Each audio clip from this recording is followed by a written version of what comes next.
berasal dari kata ide yang artinya pengertian dan gagasan. Sebelum itu, saya akan menjelaskan makna-makna dari kata ideologi. Yang pertama yaitu oida, yaitu mengetahui, sedangkan logi adalah logis. Jadi, pengertian ideologi ini adalah ilmu tentang gagasan, ajaran tentang pemahaman dasar.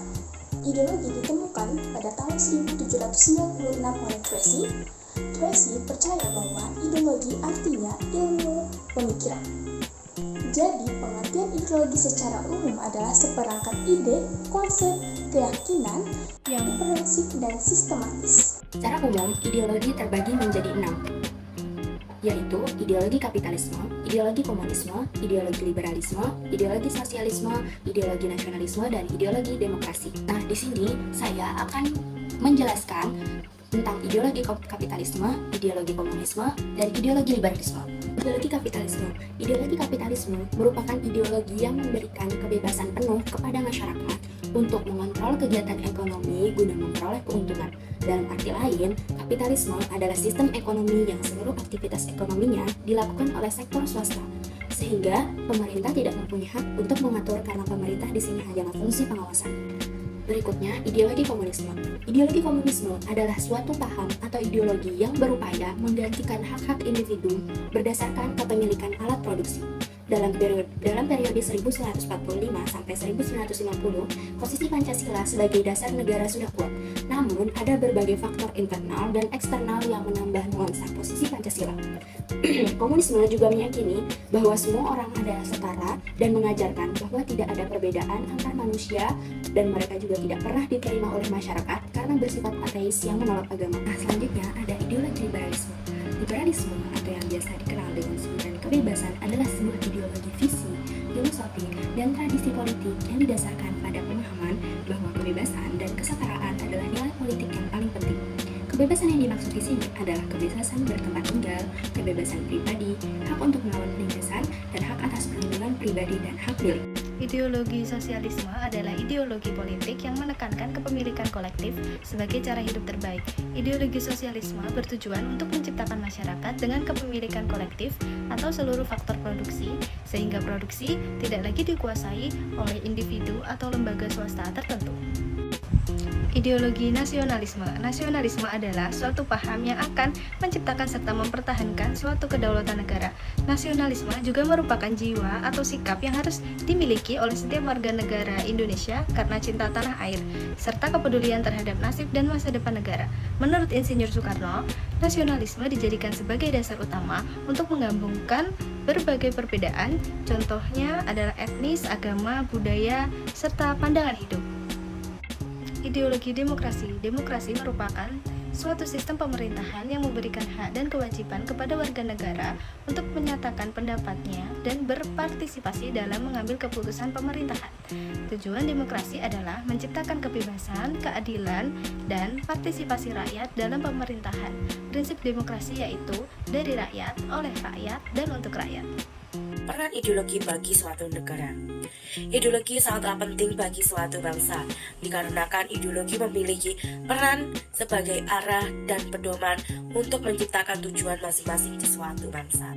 Selain itu, ideologi juga memiliki peranan yang lain, yaitu sebagai alat mencegah terjadinya konflik sosial dalam masyarakat, agar setiap masyarakat hidup dengan tentram dan mempunyai solidaritas yang tinggi.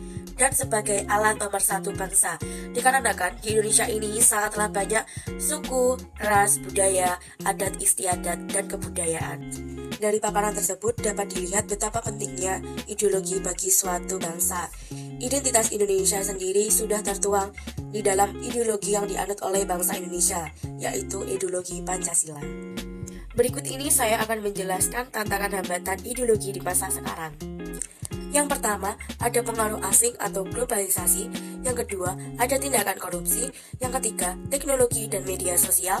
Yang keempat, ada radikalisme dan ekstremisme. Yang kelima, ada ekonomi dan kesenjangan sosial. Baik, di sini saya akan menjelaskan bagaimana cara mempertahankan ideologi. negara Indonesia mampu mempertahankan Pancasila sebagai dasar negaranya. Hal ini bukanlah suatu hal yang mudah, dikarenakan seluruh warga Indonesia harus mempunyai rasa nasionalisme dan patriotisme yang tinggi di dalam diri masing-masing. Sebagai suatu langkah untuk mempertahankan Pancasila sebagai dasar negara, kita sebagai generasi penerus bangsa sepatutnya sudah membekali diri dengan segenap hati dan jiwa untuk tetap cinta terhadap tanah air Indonesia. Hal ini dapat dilakukan dengan memberikan pembelajaran tentang hari nasional yang ada di Indonesia, seperti terus memperingati Hari Kemerdekaan, Hari Sumpah Pemuda, Hari Pahlawan, dan hari-hari nasional yang lain. Hal tersebut dapat menumbuhkan rasa bela negara terhadap negara Indonesia. Oke, tadi kita telah membahas mengenai pengertian ideologi secara umum. Nah, kali ini saya akan mau bertanya kepada masyarakat sekitar bagaimana mengimplementasikan ideologi ke kehidupan mereka. Ayo. Halo kakak. Iya kak. Kakak, ini saya mau bertanya nih. Bagaimana sih cara kakak mengimplementasikan ideologi ke kehidupan kakak? Menurut saya, di dalam kehidupan kita harus selalu bertoleransi. Dikarenakan di Indonesia ini banyak sekali suku, ras, dan budaya. Untuk itu, kita sebagai warga Indonesia harus menjaga kerukunan itu. Dalam kehidupan bermasyarakat, kita harus menjalin hubungan yang harmonis, saling bekerja sama antar individu atau kelompok. Dalam Pancasila juga mengajarkan tentang pentingnya kerjasama, gotong royong, dan saling menghargai perbedaan satu sama lain. Menurut saya berpartisipasi dalam kehidupan demokrasi. Maksudnya masyarakat itu harus aktif dalam proses demokrasi, seperti memilih pemimpin yang baik atau memilih pemimpin yang terlibat dalam musyawarah atau perwakilan untuk mendapatkan keputusan yang terbaik dan keputusan yang memilih keputusan yang terbaik atau memilih keputusan yang baik untuk kepentingan bersama. Ya, terima kasih kakak. Ya.